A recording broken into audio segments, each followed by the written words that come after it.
Hello students, कैसे हैं सभी लोग? बहुत बच्चे हैं। अच्छा, बच्चे कह रहे बहुत बढ़िया है।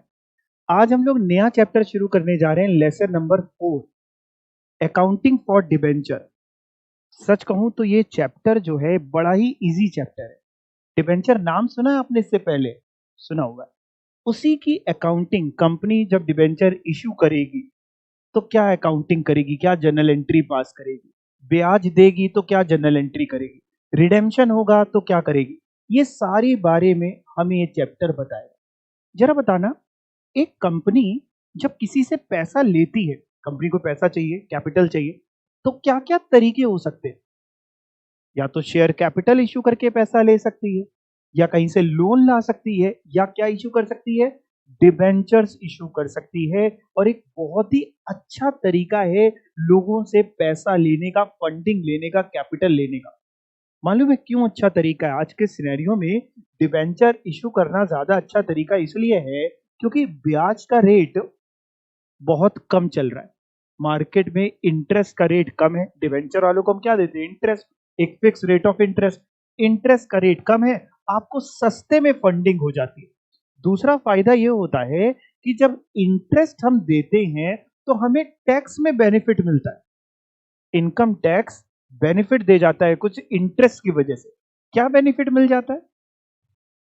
इंटरेस्ट जो होता है वो इनकम टैक्स में अलाउेबल एक्सपेंडिचर होता है। तो अल्टीमेटली जो डिवेंचर की कॉस्ट आती है, मेरी कॉस्ट ऑफ डेट जो आती है, कॉस्ट ऑफ डिवेंचर, वो कम हो जाती है बिकॉज ऑफ टैक्स का बेनिफिट हमें मिल जाता है। चलिए शुरू करते हैं चैप्टर। बहुत ही इजी चैप्टर है, अकाउंटिंग फॉर डिवेंचर। देखते हैं क्या बोल रहे हैं, एक बार लर्निंग ऑब्जेक्टिव पढ़ते हैं। There are different sources of financing for long term as well as short term funds requirement of a business। यानी बहुत सारे सोर्सेज हैं बेटा फाइनेंसिंग के, हम पैसा बहुत जगह से ले सकते हैं, लॉन्ग टर्म के लिए भी और शॉर्ट टर्म के लिए भी। Long term sources of fund में क्या है? इंक्लूड जैसे शेयर कैपिटल। तो भाई शेयर कैपिटल भी लॉन्ग टर्म है, लेकिन अगर शेयर कैपिटल से पैसा पूरा नहीं पड़ पाता और पैसों की जरूरत है तो आप क्या इश्यू कर सकते हैं? डिबेंचर, जो आप चैप्टर पढ़ने वाले। But this is not always sufficient to meet the expansion need of the business। Share capital कई बार सफिशिएंट नहीं होती। ऐसे में क्या करें? इन सच अ सिचुएशन कॉर्पोरेट्स यानी कंपनी ऑप्ट करती है डेट फाइनेंसिंग को। डेट से पैसा लाती है, कैसे? थ्रू फाइनेंशियल इंस्टीट्यूशंस, बैंक, या फिर डिबेंचर इशू करे, प्राइवेट प्लेसमेंट, या ऑफर किया जनरल पब्लिक को। It helps in tax saving, underline कर लो, इससे हमें टैक्स बच जाता है। क्यों? क्यों सर बच जाता है? क्योंकि इंटरेस्ट इनकम टैक्स में अलाउेबल खर्चा है। कंपनी इंटरेस्ट देगी तो भाई खर्चा उसका होगा, तो अल्टीमेटली प्रॉफिट जिस पे टैक्स देना है, जो इनकम है, वो कम हो जाएगी, तो कम टैक्स देना पड़ेगा। तो कह रहे it helps in tax saving and therefore helps in reducing cost of capital. Debt की कॉस्ट कम होती है, उसकी वजह से मेरी cost of capital, overall cost of capital भी कम हो जाती है। Raising long term fund requirement through debt as well as equity helps in designing appropriate capital structure of a company। Capital structure का क्या मतलब होता है? कैपिटल स्ट्रक्चर का मतलब होता है कि जो मेरी कैपिटल की नीड है उसमें कितना इक्विटी है, कितना डेट है, कितना लॉन्ग टर्म लोन है। तो कह रहे हैं जब आप डेट भी थोड़ा रख लो, इक्विटी भी रख लो, तो एक अच्छा कैपिटल स्ट्रक्चर बन जाता है। ये लेसन डील करेगा concept and methods of issue, कि किस पे हम इशू कर सकते हैं, पार पे, प्रीमियम पे, डिस्काउंट पे, किस पे कर सकते हैं, एज वेल एज रिडेम्पशन के क्या तरीके होंगे, और उसकी अकाउंटिंग। अकाउंटिंग चैप्टर का नाम देखें तो चैप्टर का नाम क्या है? Accounting for debenture. तो भाई चलिए शुरू किया जाए भाई ये चैप्टर। देखते हैं जरा चैप्टर में क्या बताने वाले हैं। सबसे पहले हम लोग इंट्रोडक्शन देख लेते हैं। In addition to raising fund by issue of different kinds of shares. Shares कितनी तरीके के होते हैं वैसे? एक इक्विटी शेयर्स होते हैं और दूसरे प्रेफरेंस शेयर। तो कह रहा है उससे तो कर सकते हैं, उसके अलावा a company may supplement its capital by arranging money in the form of both short term and long term borrowing। Short term borrowing कहां से आ सकती है? Promissory note, bill of exchange issue करके, bank overdraft, CC limit, public deposit etcetera. While long term borrowing में loan ले आए property mortgage करके, एक तरीका है ये भी लॉन्ग टर्म बोरोइंग का। टर्म लोन ले आए फाइनेंशियल इंस्टीट्यूशन से, पब्लिक डिपॉजिट ले आए, या फिर डिवेंचर इशू करे, जिसके बारे में ये चैप्टर है। ठीक है जी, तो चलिए, डिबेंचर क्या होता है? Debenture are part of loan capital. एक तरीके से लोन ही तो है, ये भी उसी का ही पार्ट है, क्योंकि इनको भी बदले में क्या देंगे? इंटरेस्ट। अच्छा बताना, अगर प्रॉफिट होगा तो इंटरेस्ट देंगे, और अगर प्रॉफिट नहीं होगा तो भी इंटरेस्ट देना है। यानी इंटरेस्ट जो होता है ये चार्ज अगेंस्ट प्रॉफिट होता है कि एप्रोप्रिएशन ऑफ प्रॉफिट होता है? इंटरेस्ट चार्ज अगेंस्ट प्रॉफिट होता है। वहीं जब डिविडेंड की बात करते हैं तो dividend is an appropriation of profit. Profit होगा तो बांटेंगे, नहीं होगा तो कैसे करेंगे? तो interest, debentures are part of loan capital and the company is liable to interest, pay interest there on whether it earns profit और नॉट। पैसा कमाओ तो अच्छा, ना कमाओ तो अच्छा, डिबेंचर लाए हो तो कमिटमेंट करके आए हो कि ब्याज तो हम आपको देने ही वाले हैं। डिबेंचर में क्या आ जाएगा? Debenture include debenture stock, bonds और any other instrument of a company evidencing a debt whether constituting a charge on the asset of the company और नॉट। यानी कोई भी एविडेंस, कोई भी इंस्ट्रूमेंट जो कंपनी ने इश्यू किया है जिससे उसका डेट दिखाई दे रहा है, वो एक तरीके का डिबेंचर। कितनी तरीके के डिबेंचर होते हैं? बहुत तरीके के दिख रहे हैं भाई। तो सबका क्या मतलब अलग अलग होता है, बिल्कुल समझाते हैं। Debenture may be of different kinds, एक एक करके पढ़ते हैं। एक होते हैं बेटा सेक्योर्ड और मॉर्गेज, और इसी का जस्ट अपोजिट होता है अनसेक्योर्ड और नेकेड। सेक्योर्ड या मॉर्गेज नाम से समझ में आ रहा है वो डिबेंचर जिसके बदले में हमने डिबेंचर इशू करा, लोगों से पैसे लिए, तो लोग जो हमको पैसे दे रहे हैं उसके बदले में उनके पास हम कुछ मॉर्गेज रख रहे हैं, सिक्योरिटी रख रहे हैं, वो है सिक्योर्ड डिबेंचर। अनसिक्योर्ड क्या होगा? जिसमें नहीं रख रहे, पढ़ के देखते हैं। सिक्योर्ड या mortgage when debenture are issued by mortgage और charge on the property of the company. Company ने अपनी प्रॉपर्टी पे चार्ज क्रिएट करके डिबेंचर इशू किया है, दे आर कॉल्ड सिक्योर्ड या मॉर्गेज डिबेंचर। इसी का जस्ट अपोजिट अनसिक्योर्ड या naked debenture, when debenture are issued without any security, तब उनको क्या कहते हैं? They are termed as unsecured या नेकेड डिबेंचर। अब अगले दो, एक होते हैं बियरर डिबेंचर, एक होते हैं रजिस्टर्ड डिबेंचर। देखो बियरर डिबेंचर क्या होता है? बियरर नाम से समझ में आ रहा है, बियरर डिबेंचर वो होता है कि जिसके पास डिबेंचर है वो ही उसका मालिक है। मेरे पास डिबेंचर है, मेरे पास उसके कूपन्स हैं ब्याज के, तो मेरे को ब्याज मिलेगा। डिबेंचर मेरे पास है, मैच्योरिटी में पैसा मेरे को मिलेगा। मैंने आपको दे दिया, डिलीवरी से ही ट्रांसफर हो जाता है, मैंने आपको दे दिया, आप मालिक बन गए, वो होता है बियरर। रजिस्टर्ड डिबेंचर क्या होता है? जहां पे जिसका नाम रजिस्टर्ड हो कंपनी की बुक्स में, वो होता है रजिस्टर्ड डिबेंचर। उसको अगर हमें बेचना हो तो ट्रांसफर डीड के थ्रू काम होता है। पढ़ के देखते हैं bearer. These debentures are payable to bearer. ज्यादा रिस्की क्या होता होगा? मान लो खो गया तो दिक्कत किसमें है? बियरर में, जिसके हाथ आ गया वही मालिक। These debentures are payable to bearer and are transferable by mere delivery. मैंने आपको अपनी जेब से डिबेंचर निकाल के दे दिया तो अब वो आपका हो गया।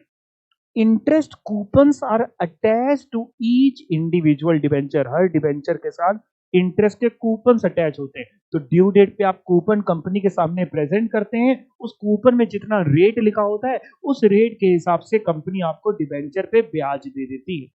The interest and principal amount on such debenture is payable, किसको बाद में मिलेगा? Upon presentation and delivery of coupons and debenture. जो भी कूपन्स को, डिबेंचर्स को कंपनी के सामने लेके जाएगा, कंपनी उसको पैसा दे देगी। वहीं पे दूसरे आपके हुए रजिस्टर्ड।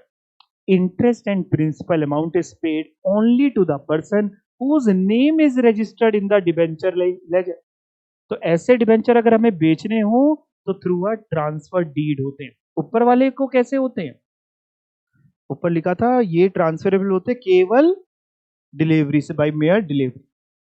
इसके अलावा अगले दो जो है वो है कन्वर्टेबल और नॉन कन्वर्टेबल। नाम से समझ में आ रहा है convertible debenture which at the option of the debenture holder can be converted into shares, और non convertible which can not be converted into share. Maturity में आप अपना पैसा ले लीजिए साहब, हम शेयर्स में कन्वर्ट नहीं कर सकते उसको। पढ़िएगा, डिबेंचर में बी कन्वर्टेबल इनटू प्रेफरेंस और equity share of the company on certain specified date, जो भी डेट हमारे आपके बीच में तय हुई थी, ऑन द बेसिस जो एग्रीमेंट हमारा और आपका हुआ।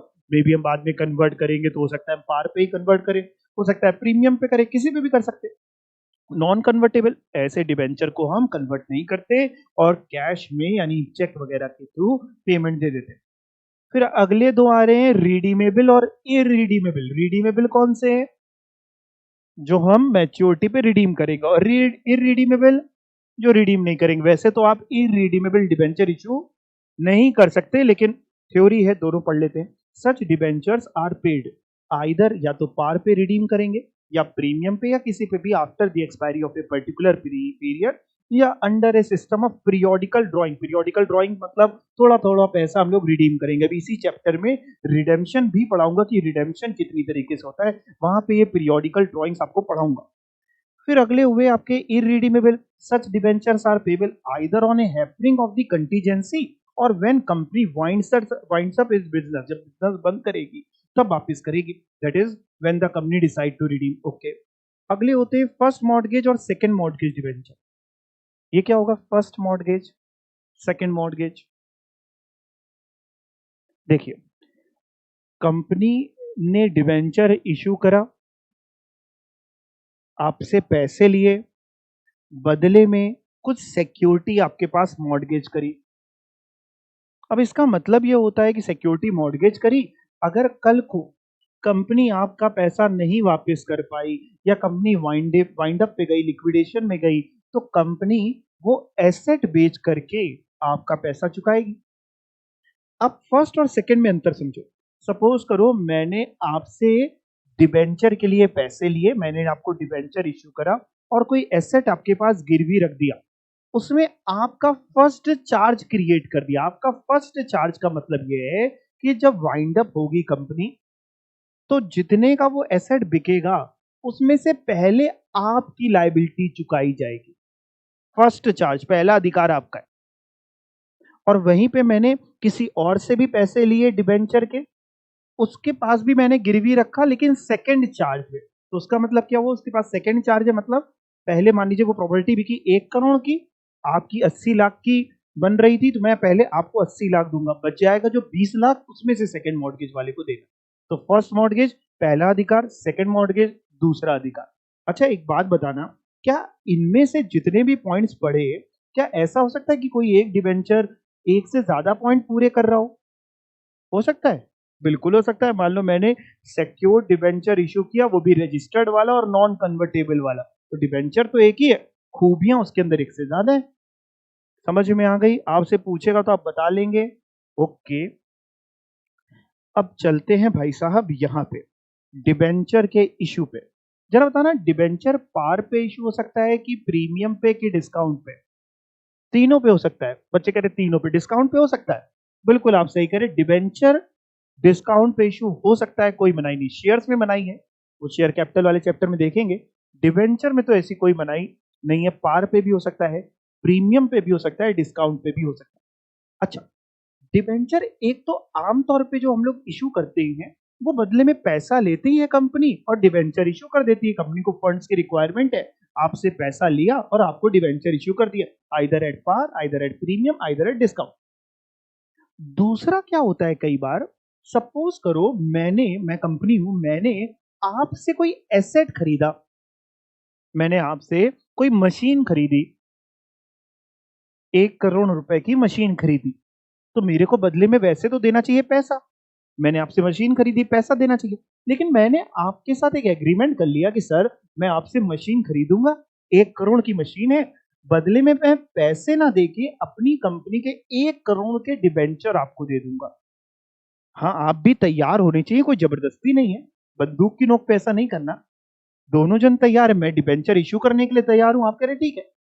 इसको हम लोग बोलते हैं कि हमने डिबेंचर इशू करे for consideration other than cash में, यानी हमने बदले में कैश नहीं लिया, हमने एसेट लिया और डिबेंचर इशू कर दिया। या कई बार क्या होता है, प्रमोटर्स काम करते हैं मेरी कंपनी की गुडविल मेंटेन करने में, नाम बनाने में, और प्रमोटर्स को उनकी सर्विसेज के लिए कंपनी क्या इशू कर देती है फ्री में? डिबेंचर। तो ये सारी चीजें कहलाती है debenture issued for consideration other than cash. एक और लिखा हुआ है अगर आप देखें इस चार्ट में, तो collateral security. Collateral security, collateral security का एक और नाम होता है एडिशनल सिक्योरिटी। कई बार क्या होता है, सपोज करो आप बैंक गए लोन लेने, मैं कंपनी हूं, मैं बैंक गया लोन लेने।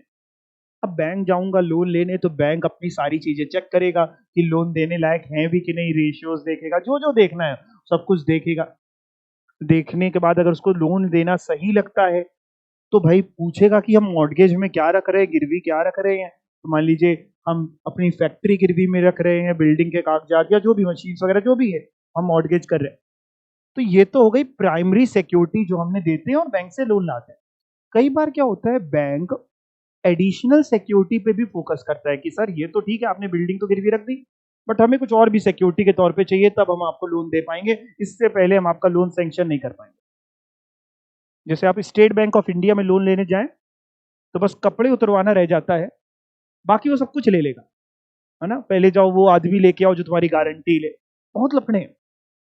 तो मान लीजिए आप लोन लेने गए तो प्राइमरी सिक्योरिटी तो देनी है, अब वो कह रहे हैं कोलेटरल पे भी कुछ रखिए, मे बी आप ज्वेलरी या कहीं एफडी कराइए वो रख दीजिए, या फिर आप अपनी कंपनी के डिबेंचर्स बैंक के पास as a collateral security, additional security के तौर पे रखवा दीजिए।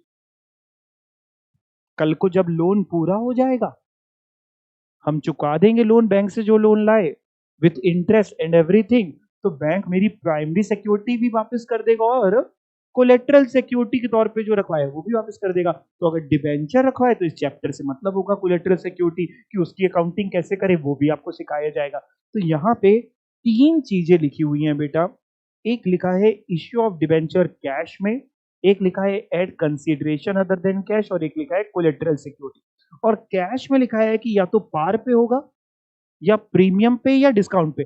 पार का मतलब अगर इशू जैसे, या फिर अगर फेस वैल्यू अगर 100 है तो बताओ इशू प्राइस 100 होगा। अच्छा, प्रीमियम में अगर फेस वैल्यू 100 है तो इशू प्राइस 100 से ज्यादा कि कम, ज्यादा, तो बच्चे कह रहे ज्यादा, तो मान लेते हैं 120, 120 रुपए।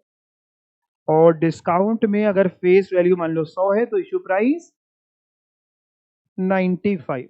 अच्छा, कंपनी का किसमें फायदा रहता होगा, प्रीमियम पे इशू करने में, ठीक है।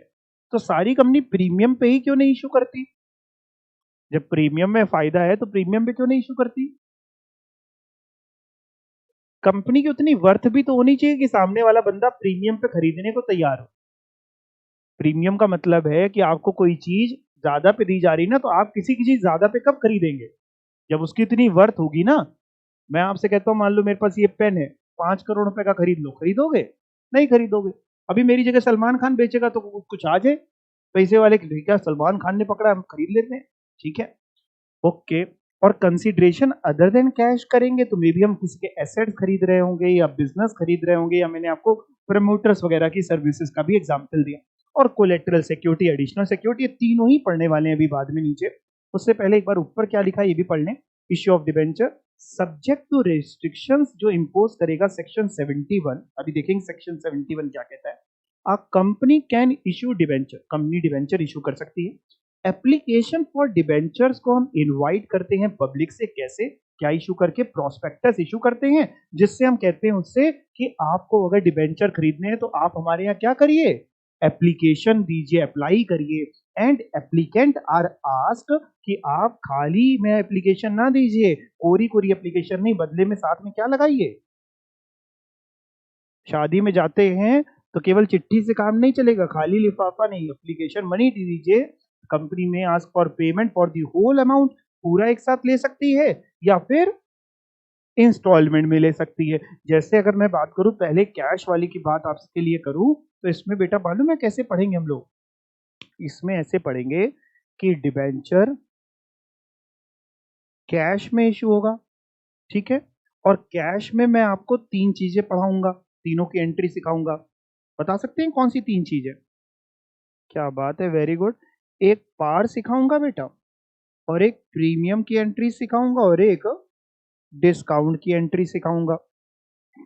पार में भी दो बातें हो सकती हैं, पार में दो बातें, हाँ, या तो लमसम होगा, लमसम मतलब 100 रुपए का डिबेंचर है, पूरे 100 रुपए मैं एक साथ चाहता हूं, तो या तो लमसम होगा या फिर इंस्टॉलमेंट होगा। सेम प्रीमियम में भी या तो लमसम होगा या इंस्टॉलमेंट होगा, डिस्काउंट में भी या तो लमसम होगा या इंस्टॉलमेंट होगा।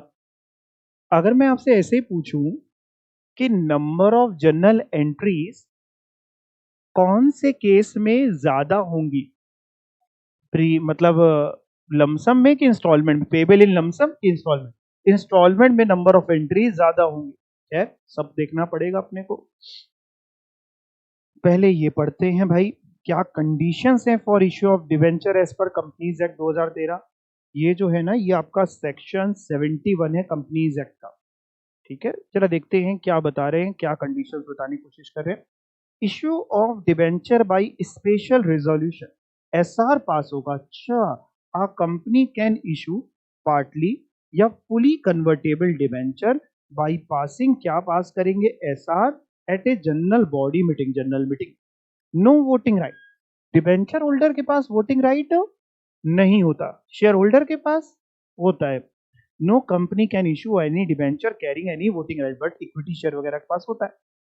Terms for issue of secure debenture, अगर हम सिक्योर डिवेंचर इशू कर रहे हैं, मतलब सिक्योर डिवेंचर मतलब बदले में कुछ मॉर्गेज रख रहे हैं, तो उसके टर्म्स जो होंगे वो according to prescribe terms and condition के हिसाब से सिक्योर करेंगे। Creation and utilisation of debenture redemption reserve, debenture redemption reserve को हम लोग प्यार से डीआरआर बोलेंगे। अभी आगे आएगा भी इसी चैप्टर में, क्या होता है डीआरआर सब समझेंगे, कितना बनाना है, नहीं बनाना है, क्या करना है। The company shall create DRR, company को डीआरआर बनाना है कह रहे हैं, अगर बनाने की जरूरत हो तो। Out of its divisible profit, divisible profit मतलब वो प्रॉफिट जिसको, जिससे हम डिविडेंड बांट सकते हैं, डिविजिबल जो बंटवारे के लिए तैयार है, तो उनमें से कुछ कह रहे डीआरआर होता है बनाने के लिए।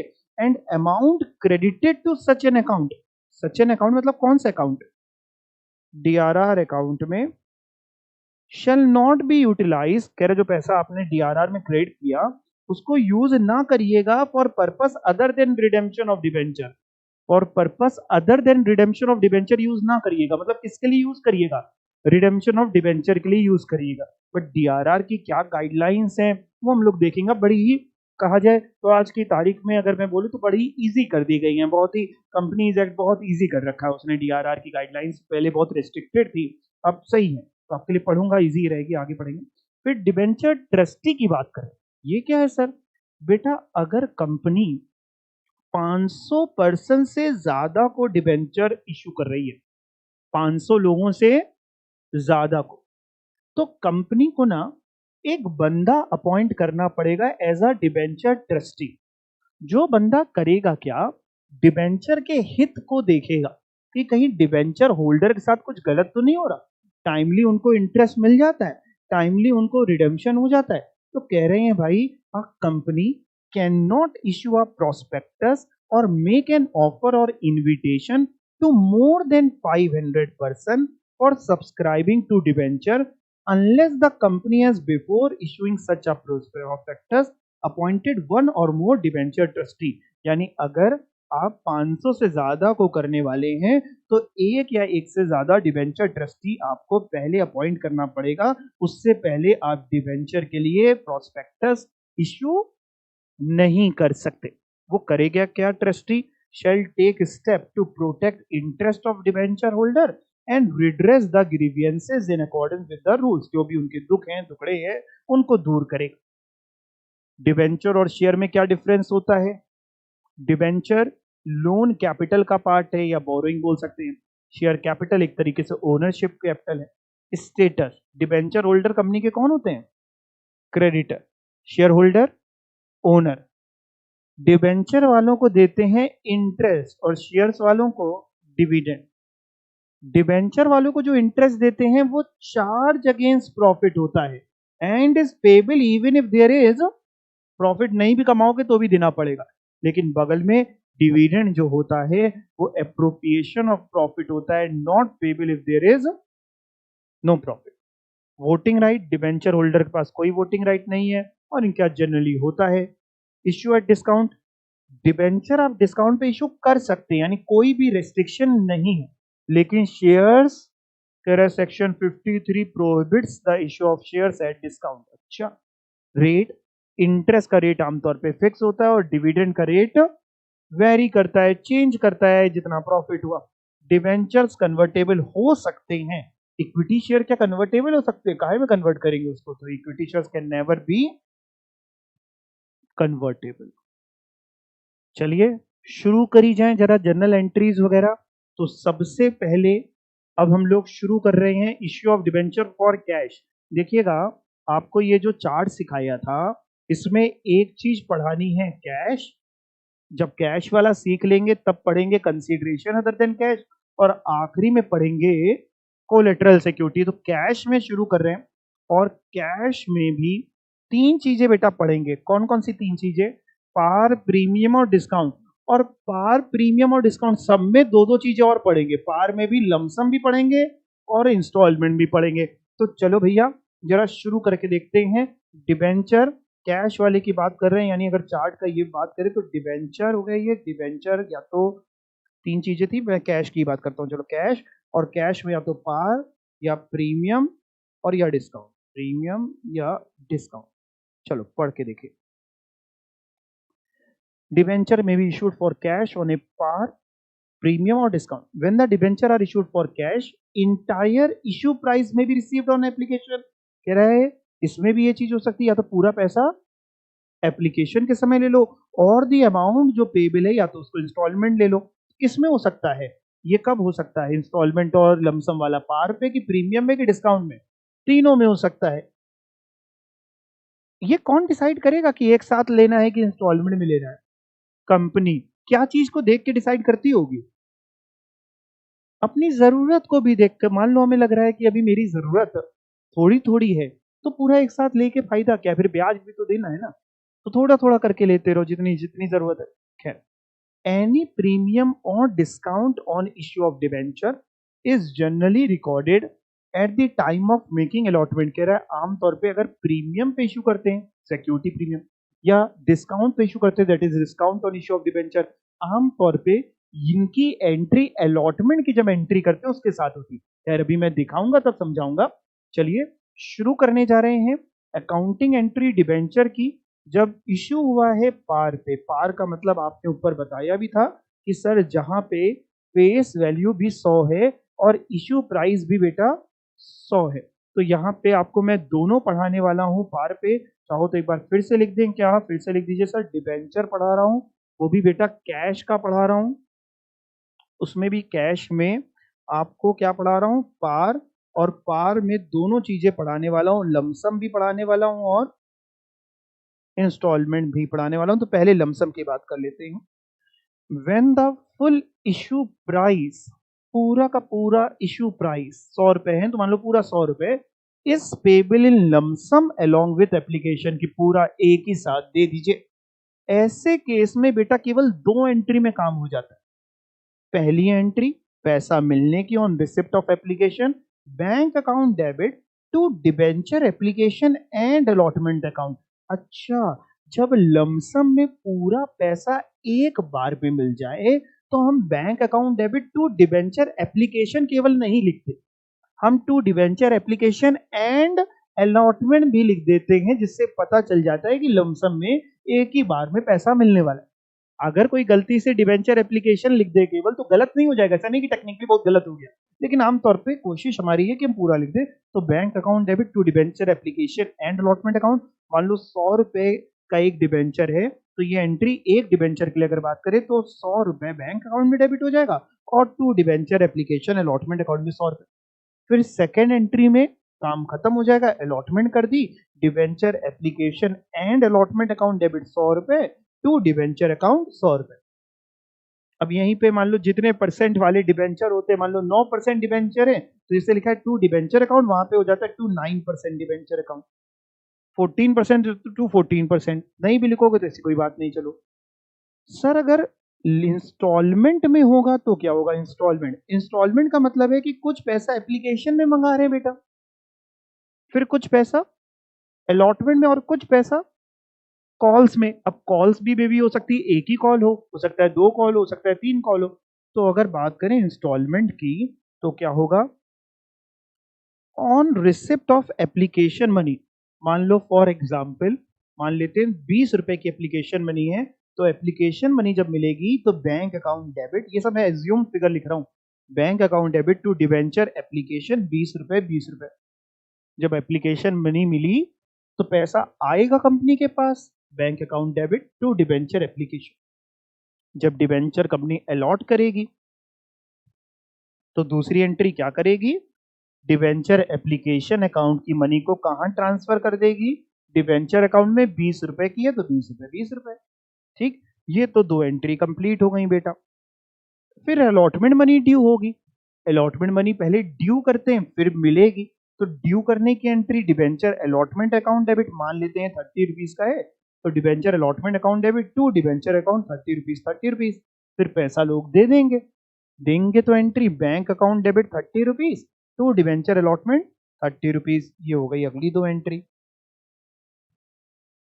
ठीक, फिर कॉल्स करेंगे, अब मे बी अगर एक ही कॉल कर रहे हैं तो अगली केवल दो एंट्री में काम हो जाएगा, दो कॉल कर रहे हैं तो दो एंट्रीज और करेंगे। पहले मान लेते हैं एक ही कॉल कर रहे हैं, 50 रुपए और बचे ना, 20 मंगा लिए 30, 50 मंगा ली 50 और बचे 100 रुपए मानते हुए, तो 50 रुपए कॉल का बचाए, एक ही कॉल में निपटाए अगर, तो debenture call to debenture account, फिर पैसा मिल जाएगा तो बैंक टू डिवेंचर कॉल। अब इसी में ही अगर बेटा दो कॉलें होती तो ऐसे हो जाता debenture call to debenture first call to debenture, फिर bank account debit to debenture first call. अगली एंट्री हो जाती है डिवेंचर सेकेंड एंड, मान लो final call, second and final call to debenture, फिर bank account debit to debenture second and final call. तो number of entry हिसाब से घटती बढ़ती रहती है। अच्छा, कई बार क्या होता है, लोग ना मान लो लोगों ने ज्यादा पैसा दे दिया, मान लो किसी ने हमको 100 डिबेंचर का पैसा दे दिया, लेकिन हमें देने हैं केवल 70 डिबेंचर 60 डिबेंचर, और उसका पैसा हमें क्या करना पड़ेगा वापस, या तो आगे रख के आगे एडजस्ट करें, या फिर क्या करेंगे वापस। अगर वापस करेंगे यानी रिफंड करेंगे, एप्लीकेशन मनी अगर वापस करेंगे तो क्या एंट्री करेंगे। देखो जब मिलता है, जब एप्लीकेशन मनी मिलती है, तो अगर ये इंस्टॉलमेंट वाला देखें तो एंट्री करते हैं bank account debit to debenture application. तो अगर वापस करेंगे तो जस्ट इसका रिवर्स करेंगे, debenture application account debit to bank. तो पहले तो ये जरा पढ़ के देखते हैं, यहां लिखा है but money receive from applicants to whom, जिनको no debenture has been allotted, जिनको हमने मान लो कोई डिबेंचर नहीं अलॉट करे, हमने कहा आपकी शक्ल नहीं अच्छी लग रही, आपको नहीं देंगे, will be refunded to them and following general entry pass कर लेंगे डिबेंचर एप्लीकेशन टू बैंक। ठीक है, तो ये एंट्री आमतौर पे डिबेंचर एप्लीकेशन टू बैंक, आमतौर पे जब ये सेकेंड एंट्री करते हैं ना बेटा, ये वाली डिबेंचर एप्लीकेशन टू डिबेंचर, यहीं पे टू बैंक भी लिख देते हैं, debenture application debit to debenture to bank refund कर देते हैं, या आप अलग करना चाहो तो भी कोई ऐसी गलती नहीं। ठीक है, इसके अलावा हो सकता है आपका केस जो हो, आपका जो क्वेश्चन हो वो ओवर सब्सक्रिप्शन का हो। ये क्या होता है ओवर सब्सक्रिप्शन, एक होता है अंडर सब्सक्रिप्शन, एक होता है ओवर सब्सक्रिप्शन। देखो प्रैक्टिकल जीवन की बात करें तो ऐसा बड़े कम चांसेस होते हैं कि कंपनी ने मान लो 1 लाख डिबेंचर के लिए एप्लीकेशन मंगवाई, 1 लाख डिबेंचर के लिए एप्लीकेशन मंगवाई, और आई भी एग्जैक्टली 1 लाख डिबेंचर की एप्लीकेशन। प्रैक्टिकल जीवन में बड़े कम चांसेस होते हैं, या तो सिर्फ कुछ ज्यादा आई होंगी या कम आई होंगी। थ्योरेटिकल जीवन तो कैसा भी क्वेश्चन बनाना है तो हमने मान लो बना लिया कि 1 लाख डिबेंचर के लिए हमने मांगा था और 1 ही लाख डिबेंचर की एप्लीकेशन आई, तो ना अंडर सब्सक्राइब्ड हुआ और ना ओवर सब्सक्राइब्ड हुआ। लेकिन जब हमने मान लो 1 लाख डिबेंचर के लिए एप्लीकेशन मांगी और एप्लीकेशंस आई 95,000 डिबेंचर्स के लिए, तो इसको हम कहते हैं अंडर सब्सक्राइब। ऐसे केस में सारी एंट्रीज जो अपन करेंगे वो 95,000 डिबेंचर के हिसाब से करेंगे क्योंकि आई उतनी है। लेकिन कई बार ओवर सब्सक्राइब्ड हो जाता है, हमने 1 लाख डिबेंचर्स की बात करी, एप्लीकेशंस आई 1,50,000 डिबेंचर्स की, तो क्या हम पूरे 1.5 लाख डिबेंचर इशू कर दें क्या? नहीं, हम 1 ही लाख करेंगे। अब उसका तरीका ये होता है कि या तो कुछ लोगों को आउटराइटली मना कर दिया जाएगा कि नहीं नहीं भाई आपको डिबेंचर नहीं दे पाएंगे बिकॉज ऑफ एनी रीजन, कमी है कोई एप्लीकेशन में या कुछ है, तो जिनको तो कुछ नहीं दे रहा उनका तो पैसा वापस कर देंगे, कि रोक डालेंगे, वापस कर देंगे। अच्छा, और जिनको हम थोड़े बहुत शेयर दे रहे हैं, मान लो इंस्टॉलमेंट की बात है, उन्होंने हमसे 100 शेयर्स मांगे, हम उनको 60 शेयर 70 शेयर्स कुछ दे, मतलब शेयर कहने सॉरी डिवेंचर्स दे रहे हैं। ऐसे में अब मेरे पास एक तरीका ये है कि उन्होंने 100 डिवेंचर मांगे, हम उनको 70 डिवेंचर दे रहे हैं, तो एक तरीका है कि 30 डिवेंचर के लिए जो उन्होंने एप्लीकेशन मनी ज्यादा दी, या तो वो वापस कर दे, या फिर तरीका ये उन 30 की एक्स्ट्रा एप्लीकेशन मनी एडजस्ट कर लें आगे। ये जो एडजस्ट करते हैं ना आगे, ओवर सब्सक्रिप्शन के केस में जो एडजस्ट करते हैं, इसको बोला जाता है प्रो राटा। बचपन में जो परेशान करता था, अगर कभी आपने ये वर्ड सुना हो, तो प्रो राटा ही करता था। वो होता केवल इतना ही है, बट होता बड़ा आसान है। मैं आपको बड़ी आसान तरीके से सब कुछ सिखा डालूंगा यहाँ पे। तो पहले ओवर सब्सक्रिप्शन में क्या लिखा है ये पढ़ लें। द एक्सेस एप्लीकेशन मनी, कई बार अगर ओवर सब्सक्राइब है तो ज्यादा पैसा जो मिल गया, मे बी रिटेन्ड, आप चाहें तो उसको रिटेन कर सकते हैं, रोक सकते हैं फॉर एडजस्टमेंट, कि हम उसको एडजस्ट कर लेंगे आगे अलॉटमेंट में या कॉल मनी वगैरह में। आपसे जब आगे लेना होगा तो एडजस्ट कर लेंगे, आगे आप उतना कम दे देना, ठीक है। वो तो हम लोग क्वेश्चन देखेंगे, जैसा क्वेश्चन बोलेगा वैसा काम करने वाले, ठीक है। चलिए भाई, एक इलस्ट्रेशन है, पहले मैं क्वेश्चन आपको पढ़ाऊंगा, फिर हम और आप साथ में करने वाले हैं, ठीक है। चलिए देखते हैं क्या है। ABC limited made an issue of 50,000 12% debenture of 100 each. ये 50,000 क्या चीज है? नंबर ऑफ डिबेंचर है। 12% क्या है? इंटरेस्ट का रेट है। 100 ईच तो आप समझ ही रहे हैं। पेबल एज फॉलोज, कैसे? 25 एप्लीकेशन के समय, 50 अलॉटमेंट के समय, 25 फर्स्ट एंड फाइनल कॉल। जरा इन तीनों का टोटल करो। 25 एप्लीकेशन करो जरा, 50 अलॉटमेंट और 25 ये 100, यानी पार का केस है, प्रीमियम का कि डिस्काउंट का? पार का केस है। और लमसम एक ही बार में मंगवा रहे हैं कि इंस्टॉलमेंट का? इंस्टॉलमेंट का केस है, ठीक है। आगे पढ़ते हैं। Application were received for 52,000 debentures, over subscribed कि अंडर सब्सक्राइब? ओवर सब्सक्राइब्ड, हमने तो 50,000 के लिए ही मांगी थी, लेकिन आई 52,000 डिवेंचर्स के लिए। And the directors allotted 50,000 debentures, rejecting application for 2,000 debenture. कह रहे डायरेक्टर्स ने 50,000 डिवेंचर्स अलॉट करे, 2,000 डिवेंचर की एप्लीकेशन को रिजेक्ट कर दिया। तो जिनको रिजेक्ट कर दिया कि हमें आपको डिवेंचर नहीं दे रहे, उनका पैसा हम आगे एडजस्ट कर लेंगे। काहे में एडजस्ट करेंगे? जब दे ही नहीं रहे हैं तो हम एडजस्ट कैसे करेंगे? क्या करना पड़ेगा? रिफंड। क्वेश्चन आगे बोल रहे हैं, ना भी बोलता तो हमें पता था रिफंड करना है, लेकिन कह रहे हम बोल दे रहे हैं the application money received for 2,000 rejected debentures was duly refunded. All the calls were made and the money is duly received. Show journal entry to record the above transaction and prepare balance sheet of the company. Balance sheet को तो अभी किनारे करते हैं, कह रहे general entries करनी है। बताइए कर पाएंगे क्या? है पक्का? एक बार ओरली मेरे को समझा दो, फिर लिख के करेंगे। पहले ओरली, एक मिनट पेन को रोक करके थोड़ा सा दिमाग को चलाते हैं। सबसे पहली entry, bank account debit to debenture application account. क्या इनटू क्या से पहली एंट्री होगी? 52,000 इंटू 25 से, एप्लीकेशन मनी से, ठीक है। जो भी आएगी फिगर में नहीं पता। दूसरी एंट्री में debenture application account debit to, जितने परसेंट डिबेंचर है 12% डिबेंचर और 2 बैंक अकाउंट। आप चाहो तो रिफंड भी इसी में ही कर दो।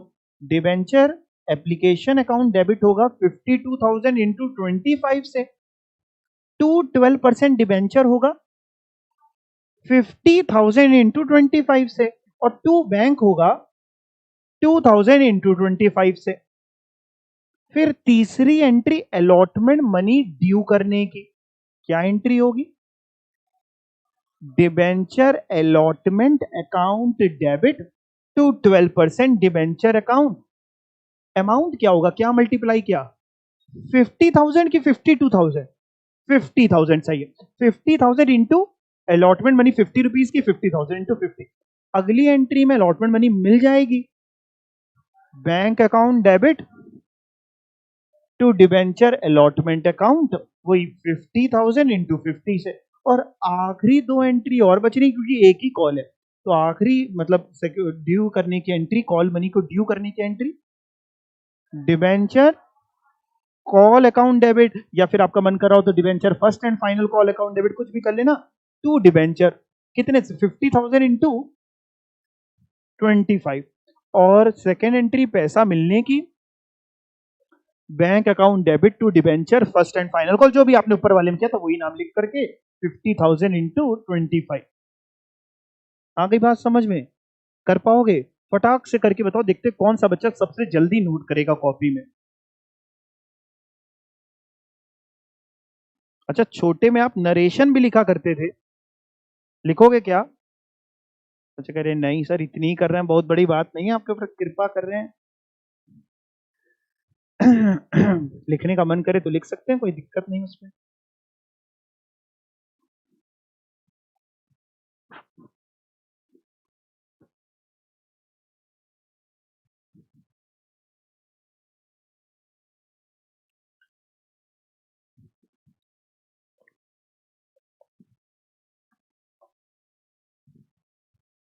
तो मैं भी सॉल्व कर रहा हूं, आप मेरी चीटिंग मत करिएगा बस।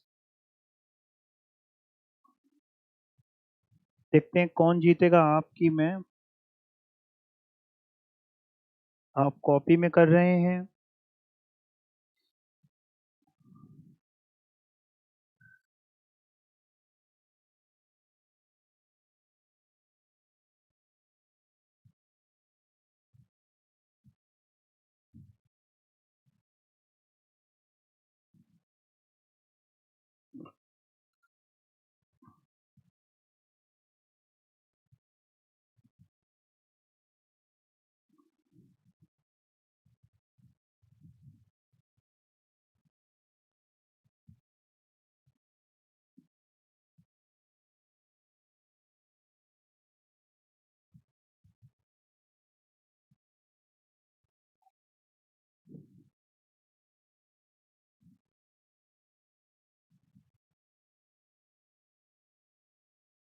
मुबारक हो, मैं जीत गया, मैंने एंट्रीज कर ली।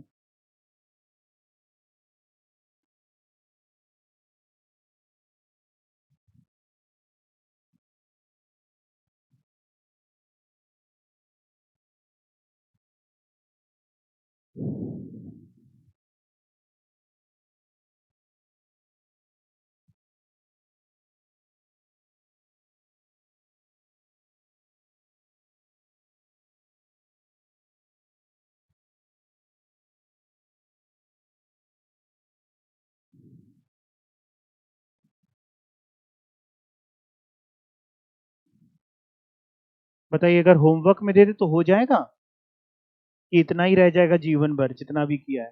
हो जाएगा, आज ही क्या आज हो जाएगा, ठीक है। तो भाई एंट्री सभी को समझ में आ गई हैं। अच्छा, क्वेश्चन कह रहा था ना, बैलेंस शीट भी बना के दिखा दो। तो बैलेंस शीट वैसे तो एग्जाम में नहीं आने वाली, लेकिन थोड़ा सा अगर मैं आपको समझा दूं, एक मिनट जरा सुन लेना। जरा देखो, बैंक अकाउंट की अगर हम बात करते हैं, तो अगर हम बैंक का बैलेंस निकालें, क्योंकि बैंक का बैलेंस बैलेंस शीट में लिखना होगा, तो एक ये 13 लाख का डेबिट है बैंक में, एक ये क्रेडिट है 50,000 का, फिर आपका यहाँ पे डेबिट है मिला है यानी 25 लाख, और फिर आपका ये डेबिट है 12,50,000। जरा एक बार प्लस माइनस करेंगे क्या? 13 लाख माइनस 50,000 जो वापस किया, प्लस 25 लाख प्लस 12,50,000। बैंक जहां जहां डेबिट है वो प्लस कर लो, जहां क्रेडिट है वो माइनस कर लो। क्रेडिट मेरे हिसाब से एक ही जगह है।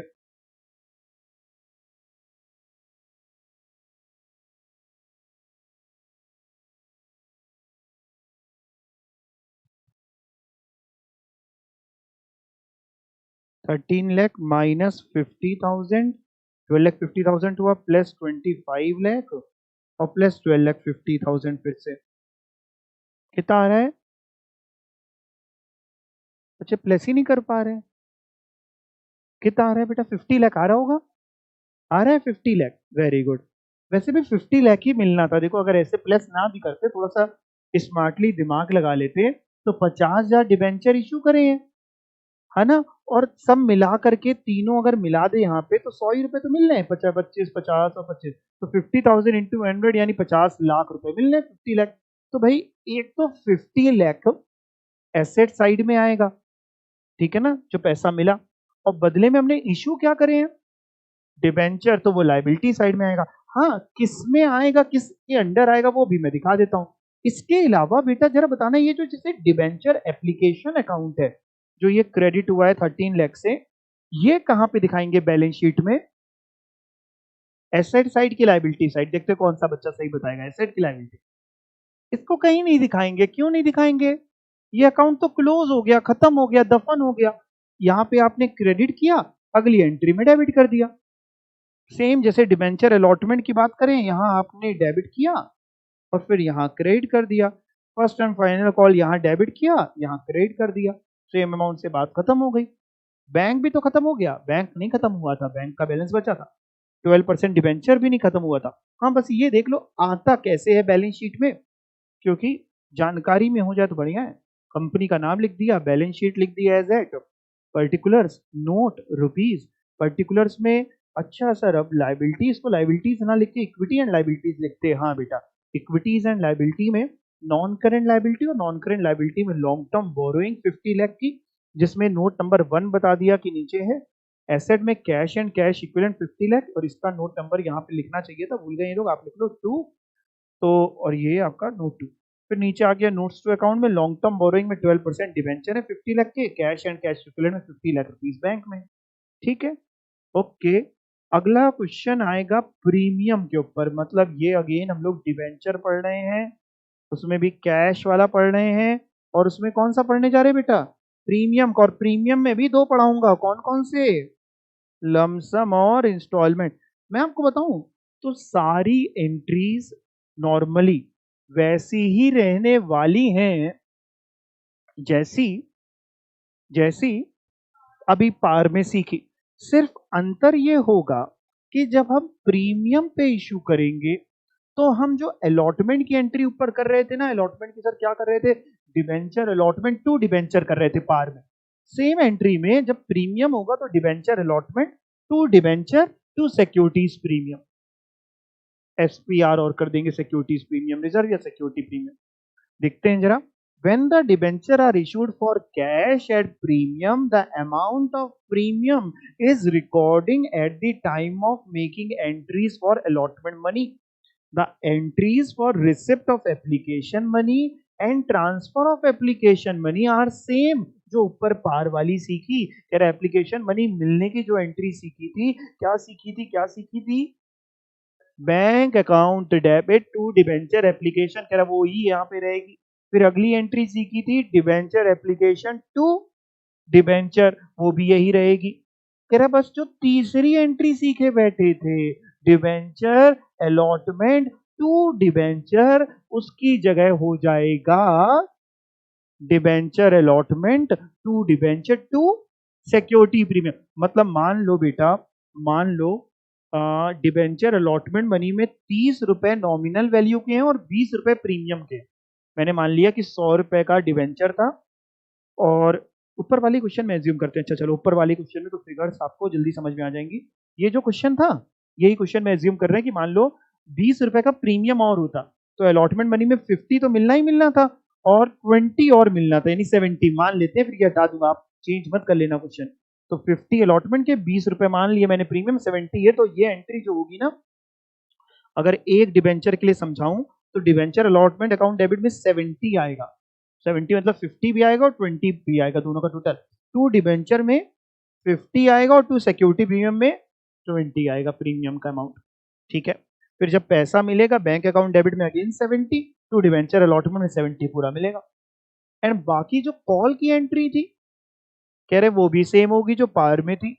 देर किस बात की है भाई, एक क्वेश्चन है, पढ़ लेते हैं। जेड लिमिटेड ने इश्यू करे हैं 2500 10% debenture of 100 each eight A premium of 10%। 100 का है 10% प्रीमियम, मतलब हो गया 10 रुपए का प्रीमियम, 100 का 10% मतलब 10 रुपए प्रीमियम, यानी 110 रुपए पे इशू करें। पेबल कैसे हैं, 20 रुपीज एप्लीकेशन के समय, मुबारक हो, ₹50 allotment including premium and balance on the first and final call. अच्छा, पब्लिक अप्लाइड फॉर 3500 डिबेंचर, हमने तो 2500 मांगा था, पब्लिक मानती नहीं है, ज्यादा ले आती, हमारे लिए काम बढ़ा देती है। ओवर सब्सक्रिप्शन है, अंडर सब्सक्रिप्शन है? ओवर सब्सक्रिप्शन है। Applications for 2250 debenture were accepted in full. Applicants for 500 were allotted 250 debenture and the remaining applications were rejected. ओहो, क्या बोल गए? कह रहे भैया 3500 शेयर्स के लिए एप्लीकेशन आई, 3500। कह रहा इसमें से फिर से पढ़ते हैं। एप्लीकेशन फॉर 2250 डिबेंचर की जो एप्लीकेशन थी, जो लोगों ने अप्लाई किया था, एप्लीकेशन अप्लाई किया था, उनको हमने क्या किया? वर एक्सेप्टेड इन फुल, मतलब उनको अलॉट कितने करे बेटा? वेरी गुड, 2250 पूरे दिए डिवेंचर, ठीक है। एंड एप्लीकेंट जो 500 के थे, जिन्होंने 500 अप्लाई किया था, उनको दिए 250 एंड रिमेनिंग एप्लीकेशंस वालों को अंगूठा, कुछ नहीं देने का, रिजेक्ट कर दिया वापस। रिमेनिंग बची कितनी? उनको अलॉट तो कुछ नहीं किया, ये तो जीरो आएगा, बची कितनी? 3500 में 2250 ऊपर बताया और 500 बताया, तो बची कितनी? 2250 माइनस कर दो, 500 माइनस में बैलेंसिंग फिगर आई 750 आई ना, यही आई। 750 जिन्हों की एप्लीकेशन थी, उनको हमने पूरे सम्मान समेत भागा दिया, ठीक है। ऑल मनीज मिल भी गई, जनरल करनी है, जनरलाइज करनी है इस एंट्रीज को, तो भैया हम लोग करेंगे, लेकिन पहले एक बार आप फिर से मेरी तरफ देखेंगे, सॉल्यूशन नहीं देखते हैं ना, हम लोग आपस में डिस्कशन करते हैं, ध्यान से सुनिएगा, जहां मैं गलत हूं आप बताइएगा, ठीक है ना, बहुत ध्यान से आप सुनिएगा, मेरी गर्दन में हाँ नहीं मिलाना है आपको, आपको जो सही है वो बताना है, ठीक है। सबसे पहली entry, bank account debit to debenture application account. हाँ हाँ, अमाउंट तो बताओ, बिना अमाउंट के एंट्री अधूरी है। बैंक अकाउंट डेबिट कितने से, क्या इंटू क्या, ये बता दो, क्या इंटू क्या? 3500 जितनी एप्लीकेशंस आई हैं इंटू 20, जो भी आएगी figure, 3500 into 20 bank account debit to debenture application. Second entry, debenture application account debit to debenture और भी कुछ, टू बैंक और भी कुछ, और कुछ पैसा किसी का एक्स्ट्रा तो नहीं रोक रहे हो? देखो इनको तो ध्यान से सुनना, इनको तो बेटा जितने मांगे उतने ही दिए, इनको तो वापस कर दिया, तो इनको जो मांगे वो ही दिए, कोई दिक्कत नहीं, और इनका वापस टू बैंक में चला जाएगा। इनका क्या करोगे? ये जो बीच वाले हैं, इन बीच वालों का क्या करने वाले हैं?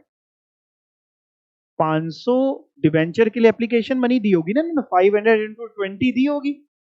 500 इंटू 20 कितना होता है, अगर करके देखें एक बार, 10,000 रुपए दिए होंगे। हमने तो इनको केवल 250 डिवेंचर्स दे रहे हैं, तो एक्स्ट्रा पैसा खा जाए, डकार ले ले खा के, क्या करने वाले बताइए? एडजस्ट करें, कहां एडजस्ट करेंगे? अलॉटमेंट में, मतलब जब सेकेंड एंट्री करेंगे तो debenture application account debit to debenture, अभी अमाउंट में आऊंगा, है अभी अमाउंट में आऊंगा, पहले एक नॉर्मल सोचते हैं, debenture application account debit to debenture to bank to debenture allotment account.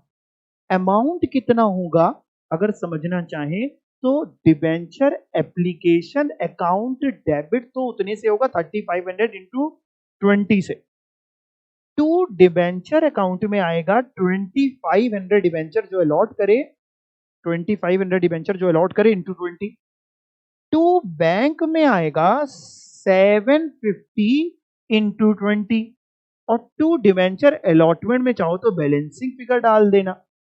Sir पहले इतना नोट कर लें, नहीं तो कुछ आएगा नहीं समझ में। ठीक है बेटा, कॉपी खोलो, साथ साथ में कर रहे हैं ये वाला क्वेश्चन, आप कॉपी खोलते जाओ, मैं आपको करा रहा हूं क्वेश्चन को, पहले कॉपी खोल लो।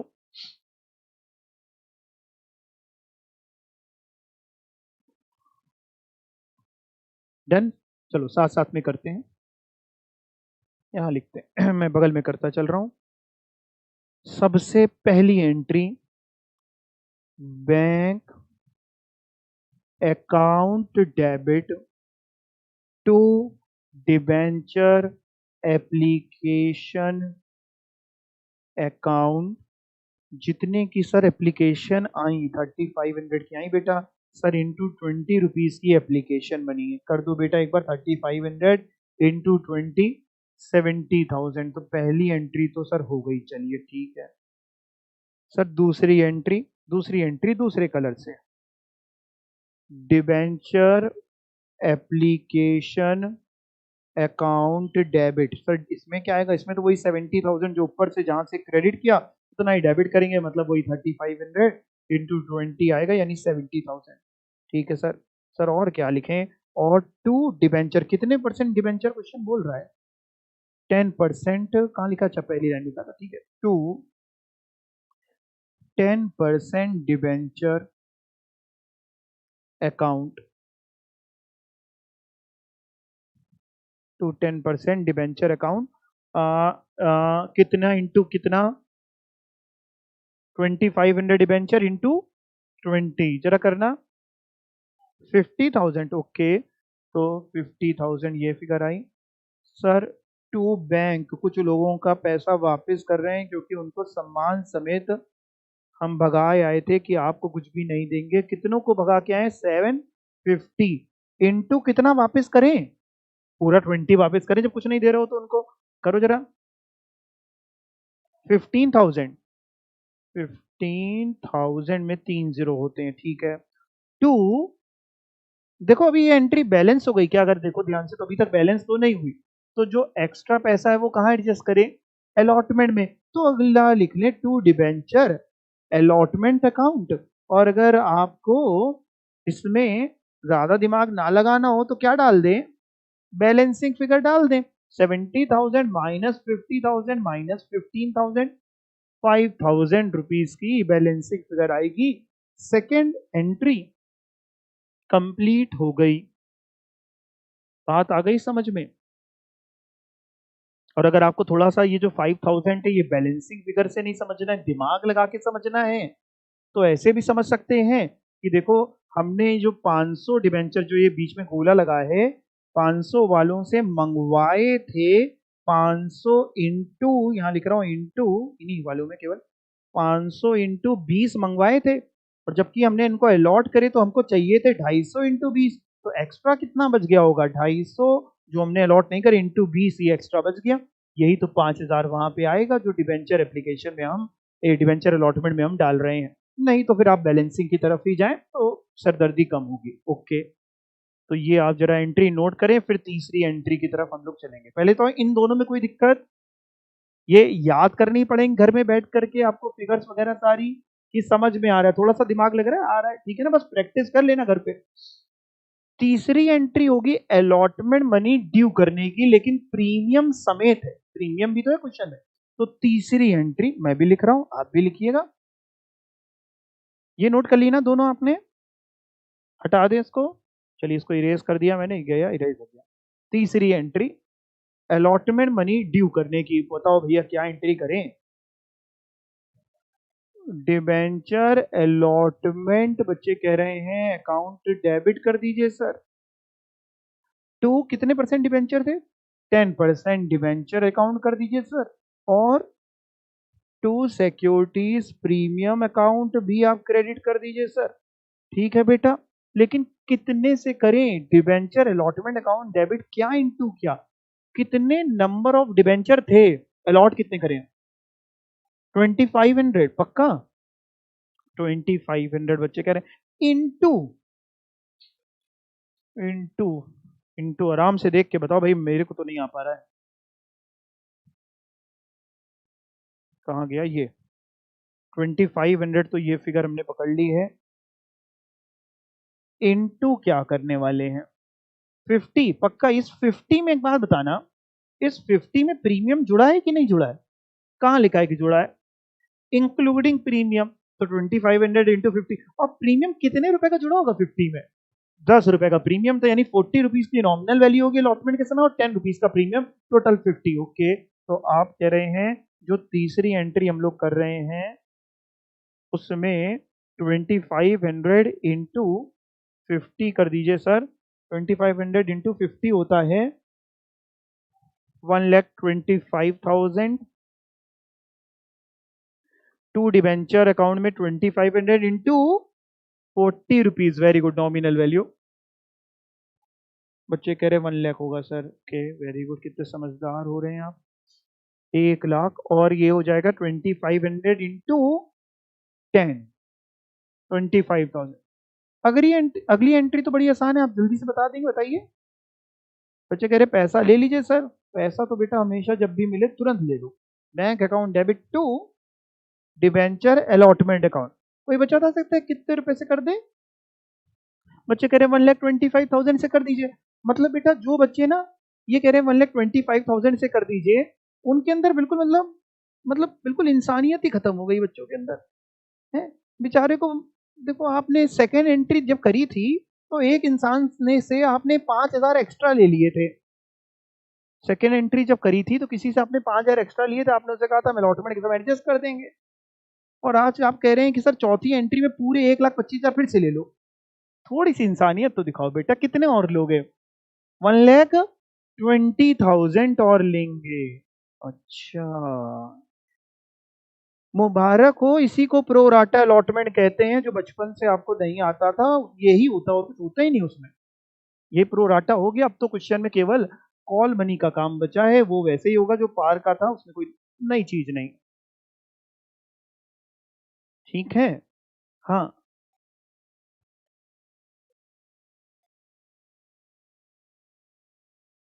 अगर प्रीमियम वाली की बात कर रहे हैं, अच्छा बिल्कुल सही। ये कह रहे हैं कि मान ली सर, ये जो हमने एक्स्ट्रा पैसा मिला इसी की बात कर रहे हैं ना, ये जो एक्स्ट्रा पैसा मिला, क्या इसको हम अलॉटमेंट में ही एडजस्ट करेंगे कि इसको हम मान लीजिए सर फर्स्ट कॉल में भी एडजस्ट कर सकते हैं? नहीं, पहले हम इसको अलॉटमेंट में ही एडजस्ट करेंगे। लेकिन मान लो अगर अलॉटमेंट में एडजस्ट करने के बाद भी बहुत ज्यादा मिल गया तो फिर इसको कॉल में एडजस्ट करेंगे। पहले अलॉटमेंट में ही करेंगे, लेकिन मान लो अलॉटमेंट में एडजस्ट करने के बाद भी बहुत बच रहा है, अलॉटमेंट मनी करने के बाद उतना काम हो गया मेरा अलॉटमेंट का, उसके बाद भी बच गया, तो कहाँ एडजस्ट करेंगे? कॉल। लेकिन इतना जल्दी होगा नहीं, अलॉटमेंट में ही एडजस्ट हो जाता है, कॉल की जल्दी जरूरत नहीं पड़ती। लेकिन अगर जरूरत पड़ी तो कॉल में एडजस्ट कर लेंगे। उसके बाद भी किसी का पैसा बच गया तो उसने इतना ज्यादा दे दिया था कि अलॉटमेंट भी निपट गई, कॉल भी निपट गई, तब भी बच रहा है। अब रिफंड की एंट्री बाहर देंगे, वापस कर देंगे, हम किसी को पैसा रोक के तो ना बैठने वाले। समझ गए बात को? पक्का? अच्छा, अगली दोनों कॉल की एंट्री आप कर लोगे कंफर्म? तो भैया होमवर्क सुन लो अपना, ये क्वेश्चन में तो आप करके आने ही वाले हो, है ना? ये आप ये अगली दो एंट्री कर लेना, कर लोगे ना? ठीक है। और फिर क्या करना, ये डिस्काउंट का केस है, इसको पढ़ना और इलस्ट्रेशन 3 करके आना। ये इलस्ट्रेशन 3 है, करके आना, ठीक है? कराएंगे? कोई डाउट है आज की क्लास में किसी को? नहीं? चलिए, थैंक यू।